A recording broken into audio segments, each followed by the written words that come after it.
First time economic benefit ఇవ్వాలి, బీసీలు కూడా ఆర్థికంగా పైకి తీసుకురావాలన్న ఉద్దేశంతో గీత కార్మికులకి మద్యం షాపుల్లో 10% రిజర్వ్ చేశాం. ఇది కాకుండా అర్చకుల జీతాలు 10,000 నుంచి 15,000 చేశాం.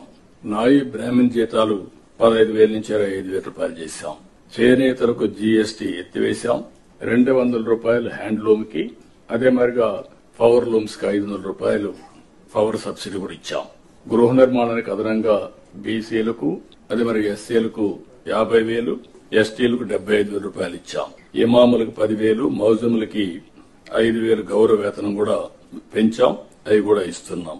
వెల్ఫేర్ ఎక్కడా నెగ్లెక్ట్ చేయడం లేదు. ఇక్కడ నేను మిమ్మల్ని కోరేది ప్రభుత్వం యొక్క ఇమేజ్, వెల్ఫేర్ సక్రమంగా డెలివరీ కావాలి. టేక్ ఇట్ ఫర్ గ్రాంటెడ్ కాదు. అందుకే అనునిత్యం ఏ వెల్ఫేర్ ప్రోగ్రామ్ వచ్చినా లాస్ట్ మైల్ కి కరెక్ట్ గా చేరతా ఉందా లేదా